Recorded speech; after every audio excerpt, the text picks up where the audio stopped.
اگر تم چاہتے ہو کہ بڑھاپے میں تمہاری اولاد تمہاری فرمانبردار بن جائے اور بڑھاپے میں تمہاری اولاد تمہیں اس طرح تعلیم دے جس طرح تم نے بچپن میں انہیں تعلیم دیا ہے، تو اس کے کچھ طریقے اللہ کے نبی صلی اللہ علیہ وسلم نے بتائے تھے،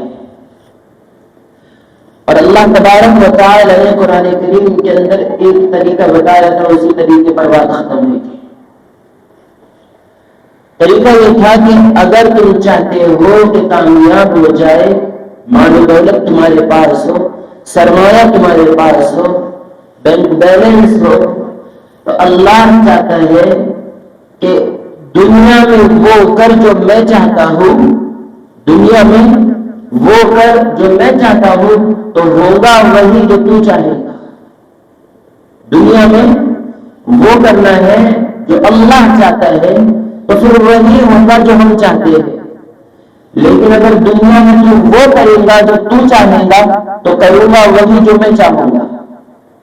ویسے بھی کرنے والی ذات اللہ کی ہے، یہ تو یقین حقیقت کا ہے۔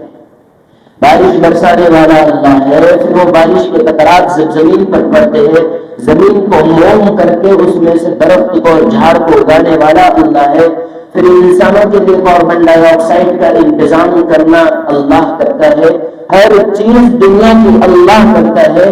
تو یہ 4 دن کی زندگی میں اللہ کہتا ہے وہ کر جو میں چاہتا ہوں تو پھر وہی ہوگا جو تو چاہے گا، لیکن اگر تم نے وہی کیا جو تیرا دل کہتا رہا، من مانی کی زندگی گزاری، کسی سے نہیں، رشتے داروں سے کٹ کر صرف کاروبار میں لگ گیا، کاروبار بھلا، بیوی بال بچے بھرے، میرا گھر بھلا، میری جاب بھری، میرے پیسے بھرے، تو اللہ کہتا ہے پھر وہی ہوگا جو میں چاہوں گا۔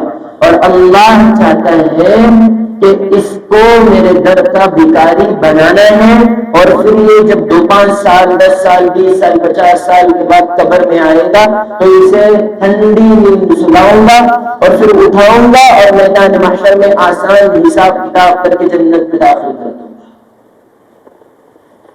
ایک باپ اپنے بچے سے اتنی محبت کرتا ہے کہ دنیا والے مثال پیش نہیں کر سکتے۔ ایک ماں اپنے بچے سے اتنی محبت کرتی ہے کہ دنیا والے سیمپل نہیں پیش کر سکتے اس کو، لیکن اللہ نے بندوں کو سمجھانے کے لیے کہا 70 ماؤں سے زیادہ محبت کرتا ہوں۔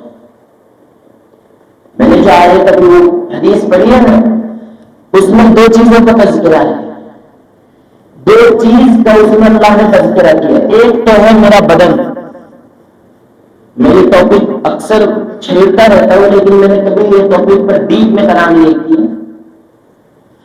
ابھی میں گاڑی چلاتے چلاتے آ رہا تھا تو اچانک یہ حدیث میرے ذہن میں آئی، تو میں نے کہا چلو اسی حدیث کے ذہن میں کچھ باتیں کر دیں گے،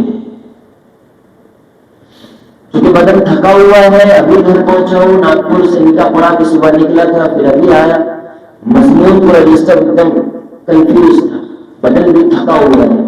بس یہی میں نے جو حدیث ابھی پڑھ دی اسی کے اوپر 2-3 باتیں آئیں گی سامنے۔ اس حدیث میں پہلی بات یہ ہے، ایک میرے بدن کی غذا ہے، بھوک لگے گی روٹی کھاؤں گا، پیاس لگے گی پانی پیوں گا، لسی پیوں گا، روح افزا پیوں گا، نیمبو شربت پیوں گا، انرجی ملے گی۔ اور دن چاہنے گا تو کوئی سویٹ اختیار کر لوں گا، کوئی میٹھی چیز کھا لوں گا، اور دن کرے اگر تو کوئی اچھی سی گریوی بنانے کے لیے کہوں گا، اور دن کہیں تو کسی ہوٹل میں چلا جاؤں گا۔ یعنی کہ اپنے پیٹ کو بھرنے کے لیے حتی الامکان کوشش کروں گا کوئی نہ کوئی چیز کھا کر کے پیٹ کو بھر دوں۔ غریب آدمی ہے، سنی روٹی کے ٹکڑے کھا لیں گے چٹنی کے ساتھ، اس کا بھی پیٹ بھر جائے گا۔ ملینائر رہے گا، اعلیٰ ڈشز کھا لے گا، اعلیٰ مشروبات پی لے گا، اس کا بھی پیٹ بھر جائے گا۔ زندہ رہنے کے لیے پانی ضروری، اناج ضروری، یہ بات دماغ میں اٹھا لیجیے۔ زندہ رہنے کے لیے اناج ضروری، بغیر کھائے بھی انسان زندہ رہ سکتا ہے لیکن نہیں کھا سکتا۔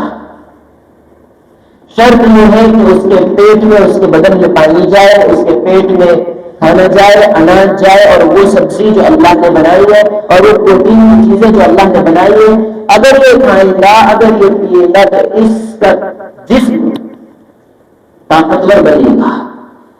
زندہ رہنے کے لیے بدن کی خدمت ضروری ہے۔ یہ بدن، اب ہمارے بدن کے اندر ایک جو چیز بستی ہے جو بدن سے زیادہ طاقتور ہے اور بدن سے زیادہ اس کی اہمیت ہے، وہ ہے میری روح۔ ایک بدن نیچرل جو میرا نظر آ رہا ہے، اور اس کے اندر میں اللہ نے وہاں روح بنایا ہے، تو اس کی بھی غذا ہے.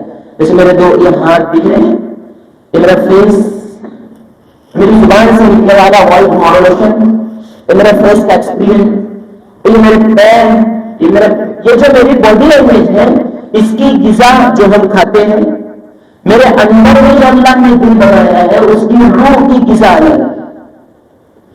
جیسے اگر مجھے کوئی چیز لگ جائے تو میرا جو بدن ہے نا، میری جو اسکن ہے، اس کے اوپر زخم آئے گی. میں بات اس لیے بتا رہا ہوں کہ آگے میں نے بڑی مہنگی بات کرنی ہے تو وہ دماغ میں ایکسپٹ کرنے ہوگا، اسی لیے میں اتنا سمجھا رہا ہوں.